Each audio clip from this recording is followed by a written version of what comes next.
It's highly transmissible, and it's causing a new wave of cases. It accounts for over 80% of all COVID-19 cases in the United States today. Experts tell us that we're going to see these cases rise in the weeks ahead, a largely preventable tragedy that will get worse before it gets better. What's different about this surge from previous ones is we have the tools to prevent this rise in cases from shutting down our businesses, our schools, our society, as we saw what happened last year. While cases are on the rise, it's important to note we've not seen a comparable rise in hospitalizations or deaths in most areas of the country. That's because 165 million Americans are fully vaccinated, including 80% of the most vulnerable Americans, our seniors. The best line of defense against the Delta virus is the vaccine. It's as simple as that, period. The vaccine. I want to be crystal clear about what's happening in the country today. We have a pandemic of the unvaccinated. Now, I know there's a lot of misinformation out there, so here are the facts. If you're vaccinated, you are highly unlikely to get COVID-19. And even if you do, the chances are you won't show any symptoms, and if you do, they'll most likely be very mild. Vaccinated people almost never are hospitalized with COVID-19. In fact, according to one recent study, 95% of overall COVID-19 hospitalizations are among those not fully vaccinated. And the data shows that virtually all the cases, hospitalizations and deaths due to COVID-19 are from the unvaccinated population. Last month, a study showed that over 99% of COVID-19 deaths have been among the unvaccinated people. 99%. That means if you're unvaccinated, you are much more likely to, 1, get COVID-19, 2, get hospitalized, and 3, die if you get it. This is a tragedy. People are dying and will die who don't have to die. The data is absolutely clear. As I've said, we have a pandemic of the unvaccinated. Think of it this way. 191 million Americans have gotten at least one shot, including 70% of adults over the age of 18. 165 million Americans are fully vaccinated, but about 90 million Americans are eligible for vaccines and still haven't gotten their first shot. I think there's a clear link between the lowest vaccinated, I don't think actually, the lowest vaccinated states and the states with the highest case rates. This past week, the most vaccinated state in America, Vermont, has seen just 5 new cases, 5 per day of COVID-19 for every 100,000 people who live in that state. That means on any given day, only 30 people in the entire state of Vermont got COVID-19. Nearby Maine, which has vaccinated almost 80% of their adults, has seen just 6 new cases per 100,000. But the state with the lowest vaccination rates are seeing 10 to 20 times as many new cases per 100,000 people. It's moving like wildfire through the unvaccinated community. And it's heartbreaking, particularly because it's preventable. That's why we're doing everything we can to get more people vaccinated. And we're seeing real results. In the past 2 weeks, we've seen a 55% increase in the average number of new people getting vaccinated every day. In the last 7 days alone, nearly 3 million Americans have gotten their first shot.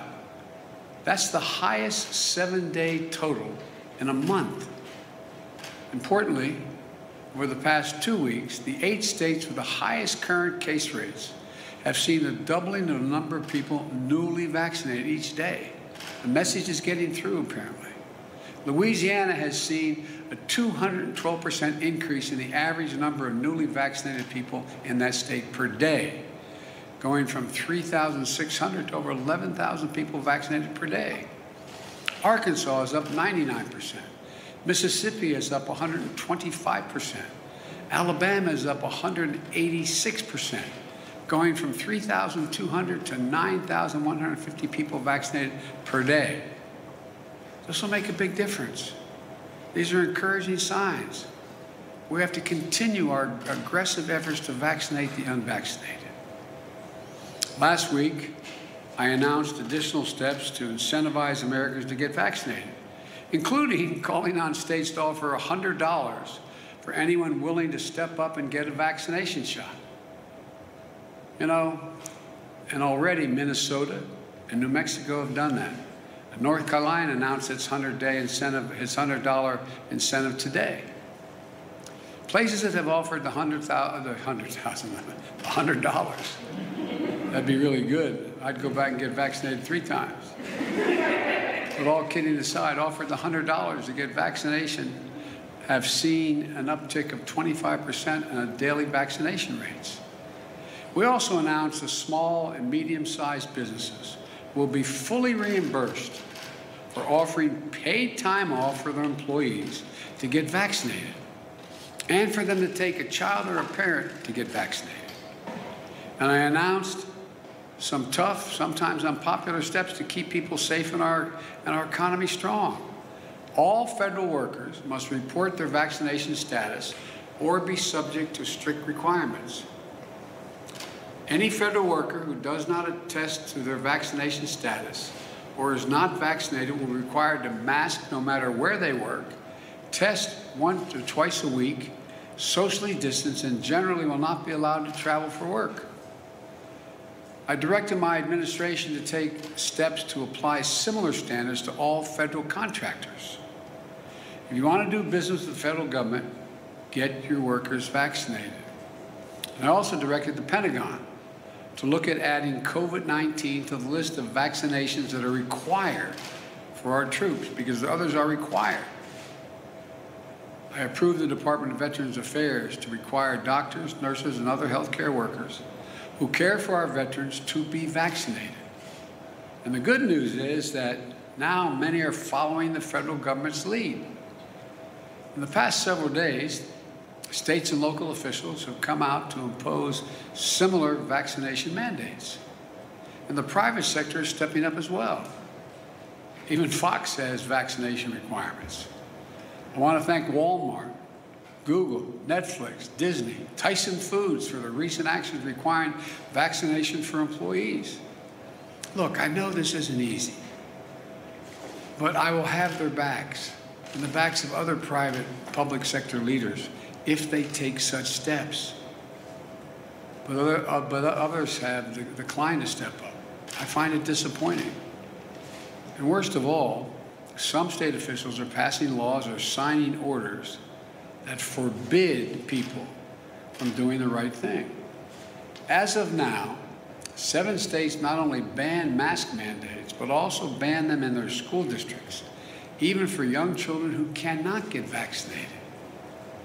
Some states have even banned businesses and universities from requiring workers and students to be masked or vaccinated. And the most extreme of those measures is like the one in Texas that says state universities or community colleges could be fined if it allows a teacher to ask her unvaccinated students to wear a mask. What are we doing? COVID-19 is a national challenge, and it must come together. We have to come together, all of us together, as a country to solve it. Make no mistake, the escalation of cases is particularly concentrated in states with low vaccination rates. Just 2 states, Florida and Texas, account for 1/3 of all new COVID-19 cases in the entire country. Just 2 states. Look, we need leadership from everyone. If some governors aren't willing to do the right thing to beat this pandemic, then they should allow businesses and universities who want to do the right thing to be able to do it. I say to these governors, please help.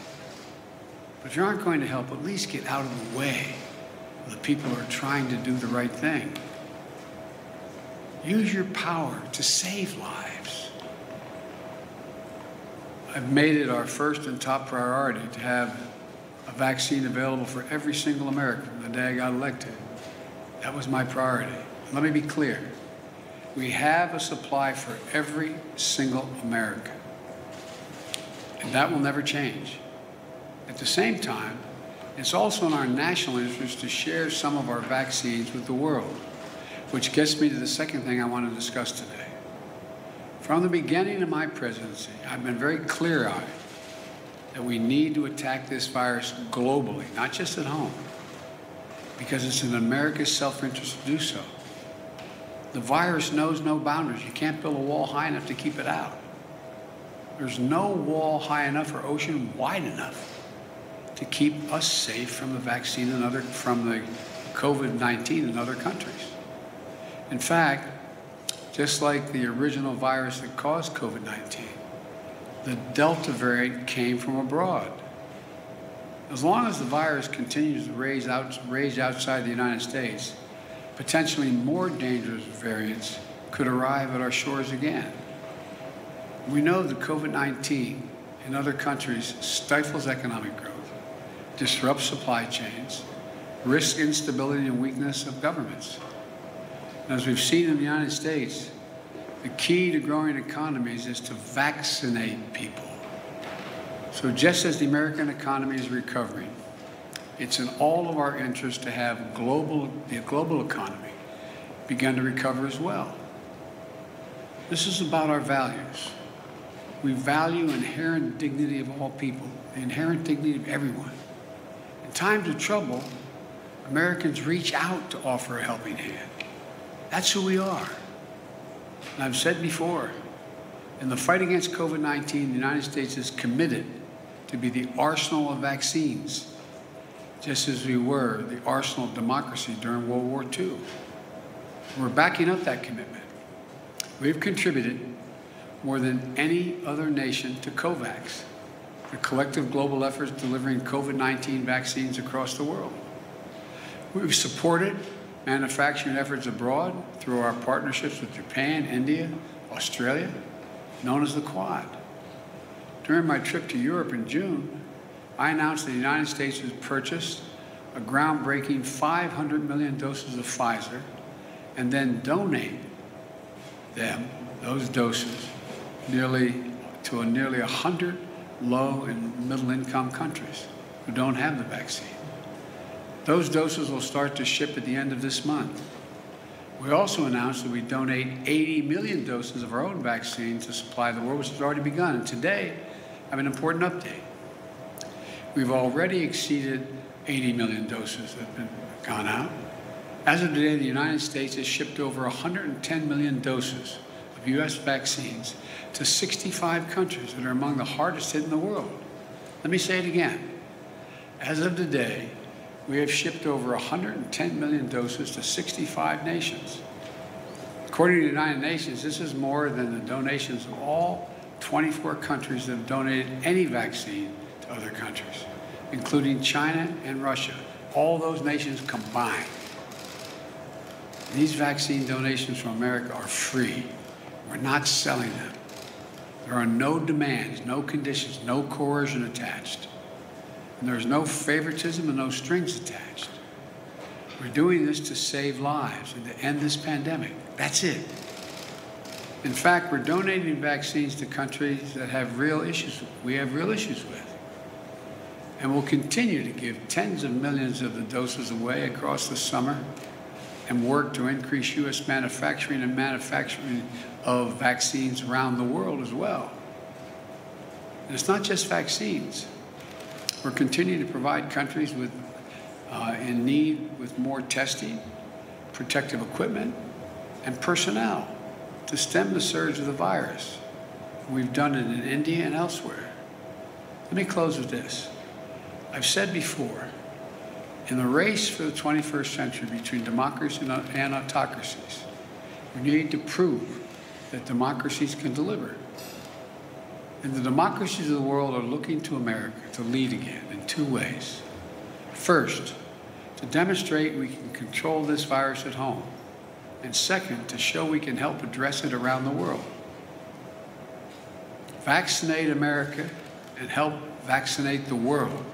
That's how we're about to beat this thing. We're always going to have enough doses for every American who wants one.